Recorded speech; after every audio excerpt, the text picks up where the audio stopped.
రంగారెడ్డి జిల్లా చేవెళ్లలో ఓ గుర్తు తెలియని వ్యక్తి దారుణ హత్యకు గురయ్యాడు. స్థానిక ఆలయ పుష్కరిణిలో మృతదేహం లభ్యమవడంతో కలకలం రేగింది.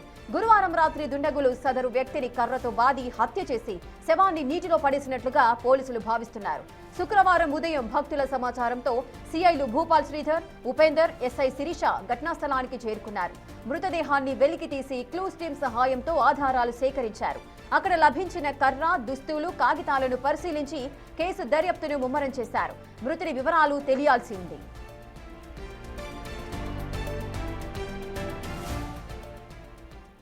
ఈ ఘటనకు సంబంధించిన పూర్తి డీటెయిల్స్ మా ప్రతినిధి విజయ్ అందిస్తారు. విజయ్,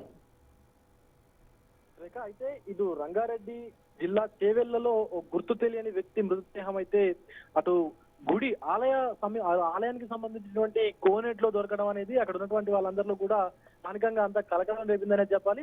ముఖ్యంగా నిన్న మొన్న కూడా అక్కడ అంతా జాతర జరిగేటువంటి సందర్భంలో నిన్న రాత్రి ఒక వ్యక్తి సుమారుగా 35 నుంచి 40 సంవత్సరాల వయస్కుడైనటువంటి వ్యక్తి ఆ రాత్రి అక్కడే పడుకున్నట్లుగా సంబంధించినటువంటి ధర్మకర్త కావచ్చు, ఇతర సిబ్బంది అయితే చెప్తా ఉన్నారు. సో అయితే నిన్న ఎవరైనా తాగుబోతులకు సంబంధించి అంటే ఎవరైనా మద్యం సేవించి ఆయనతో గొడవపడి వాగ్వాదానికి దిగి కొట్టి చంపేశారా, లేకపోతే వేరే ఇతర హత్య చేశారా అన్నటువంటి దానిపైన కూడా ఇప్పటికే పోలీసులు అయితే దర్యాప్తు చేస్తా ఉన్నారు. మరొక పక్క ఆయన అంటే మొత్తం మృతదేహం అంతా గుర్తుపట్టకుండా కర్రలతో దారుణంగా ఆయనని కొట్టినట్లుగా అయితే పోలీసులు ఇప్పటికే గుర్తించారు.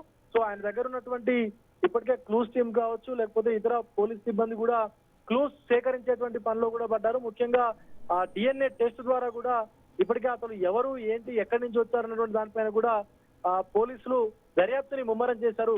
రేఖ. ఎస్ విజయ్, అయితే ఈ మధ్య కాలంలో ఎవరైనా పర్సన్స్ మిస్ అయ్యారు అని మిస్సింగ్ కంప్లైంట్ ఏదైనా నమోదు చేసుకున్నారా? పోలీసులు ఏమంటున్నారు ఈ ఘటనకు సంబంధించి? అంటే మృతులు ఏ ప్రాంతవాసి అని తెలియాల్సిన పరిస్థితులు ఉన్నాయి.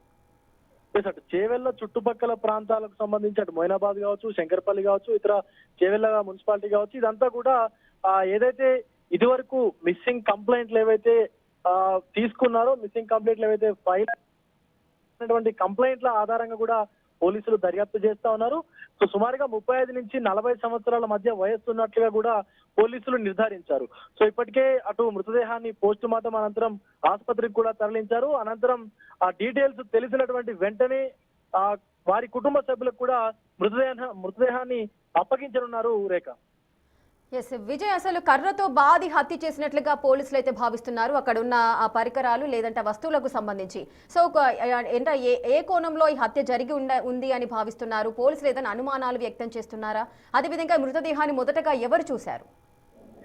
మొదట అక్కడికి వచ్చినటువంటి భక్తులు నిన్న మొన్న జాతర జరగడంతో ఆలయ పరిసరానికి వచ్చినటువంటి భక్తులు పుష్కరిణిలో స్నానం చేసేందుకు భక్తులు రాగా ఒక్కసారిగా అటు శవమై కనిపించడంతో ఈ మృతదేహం నీటిలో తేలియాడుతుండడంతో చూసి ఒకసారిగా భయభ్రాంతులకు గురైనటువంటి భక్తులందరూ ఆలయ సిబ్బందికి సమాచారం ఇచ్చారు. అనంతరం ఆలయ సిబ్బంది పోలీసులకు సమాచారం ఇవ్వడంతో స్థానికంగా ఉన్నటువంటి సిఐ అలాగే ఇతర పోలీస్ సిబ్బంది కూడా ఆ మృతదేహం ఉన్నటువంటి కోనేటి ప్రాంతానికి చేరుకొని మొత్తం ఆధారాలను కూడా సేకరించారు. క్లూస్ టీమ్ ను కూడా పిలిపించి క్లూస్ టీం సహాయంతో కూడా ఆధారాలు సేకరించారు. అలాగే అక్కడ లభించినటువంటి ఆయన దుస్తులు కావచ్చు, ఇతర పేపర్ కు సంబంధించి అంటే కాగితాలకు సంబంధించి కూడా ఇప్పటికే అవన్నీ ఆధారాలు సేకరించి పోలీసులు దర్యాప్తుని కొనసాగిస్తా ఉన్నారు. ముఖ్యంగా ఎక్కడి నుంచి వ్యక్తి వచ్చి ఇక్కడ ఈ ఆలయ పరిసర ప్రాంతాల్లో ఉన్నాడు, అలాగే అసలు ఈ చుట్టుపక్కల ప్రాంతాల్లో అంటే చేవెళ్ళ కావచ్చు, ఇతర చుట్టుపక్కల ప్రాంతాల్లో ఏవైనా మిస్సింగ్ కంప్లైంట్ కూడా